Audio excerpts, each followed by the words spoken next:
남들이 아무리 좋다고 하는 옷이라도 그 옷이 나에게 맞지 않는다면 굉장히 불편한 옷일 뿐이잖아요. 개인회생도 마찬가지예요. 누군가는 탕감을 많이 받고 혜택을 많이 받다고 하더라도 나한테 맞지 않으면 그냥 불편하고 힘든 제도일 수밖에 없는 거죠. 그래서 오늘은 개인회생보다 개인 파산이 더 좋은 사람들, 개인회생 안 하는 게 더 좋은 사람들, 여기에 대해서 설명을 해보겠습니다. 첫 번째는 소득을 유지하기 힘드신 분 있죠. 나이가 많다거나 정년퇴직을 했는데 재취업이 쉽지 않다거나 또는 몸이 아프다거나 이런 분들, 예를 들어서 내가 취업할 형편이 안 되는데, 컨디션이 안 되는데 억지로 200만원 주는데 취업을 했어. 1인 생계비 135를 빼고 한 달에 65를 변제하는데 그 직장을 오랫동안 유지하지 못하고 실직을 해버리면 채무에 대한 이자를 못 내면 힘든 것처럼 법원에 대한 변제금을 못 내서 힘든 거는 여전하단 말이죠. 결국은 절차가 폐지가 되어버릴 것이고, 그러면 회생을 안 한 거하고 똑같으니까 이거는 뭐 죽도 밥도 안 되는 상황이 되는 거예요. 그러니까 취업하기 힘들고 소득 활동하기 힘들면 처음에 알아볼 때 애초에 개인 파산을 알아보시기 바랍니다. 두 번째는 재산이 없는 사람입니다. 개인 파산이라는 거는 나의 재산을 다 팔아서 채권자한테 나눠주고 그 대신 나의 모든 채무를 탕감해주는 제도이잖아요. 그래서 내가 부동산이나 어떤 재산이 있는데 그걸 계속 유지해야 된다, 이런 사람들은 개인 파산을 하면 안 되죠. 그걸 팔아서 채권자한테 나눠줘 버릴 거니까. 반대로 나에게 재산이 하나도 없다거나 아주 소액의 보증금만 있는 경우에는 그런 사람들은 개인 파산을 자유롭게 할 수가 있죠. 한편 부동산이 있다 하더라도 그게 영끌 부동산이고 더 이상 담보대출 이자를 내기도 힘들고 유지하기도 힘든 경우에는 어차피 날릴 부동산이라면, 그러면 속 시원하게 파산해서 한 번에 날리고 나머지 채무들도 전부 탕감받는 게 더 좋을 수가 있겠죠.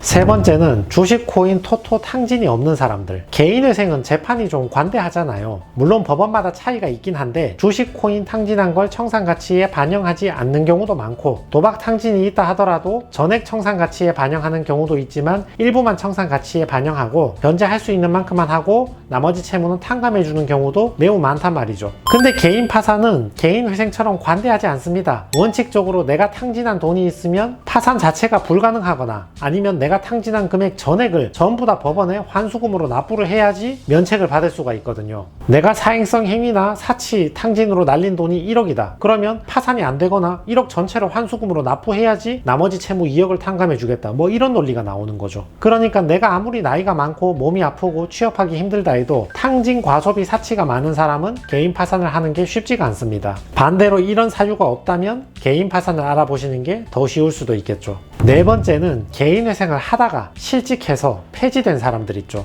이런 분들도 개인 파산이 더 좋을 수가 있습니다. 내가 개인회생을 시작할 때는 직업도 있었고 또는 취업할 수 있는 능력이 있었는데 개인회생을 진행하다 보니까 다치거나 아프거나 또는 회사가 힘들어져서 내가 실직을 했다거나 재취업이나 재창업이 쉽지 않은 상태야. 이런 분들이 억지로 되지도 않는 직장을 간신히 구했다 하더라도 그걸로 위태롭게 개인회생 진행하다가 변제 한두 번 하다가 다시 실직해버리면, 이러면 이때까지 진행했던 개인회생이 죽도 밥도 안 되니까 차라리 이런 사유가 있다면 깔끔하게 개인회생 포기하시고 개인 파산으로 신청하시는 게 더 나을 수 있습니다. 그래서 결론은 개인회생이 좋다, 개인 파산이 좋다, 이 문제가 아니라 나한테 더 적절하고 잘 맞는 것을 선택해야지 내가 편하다.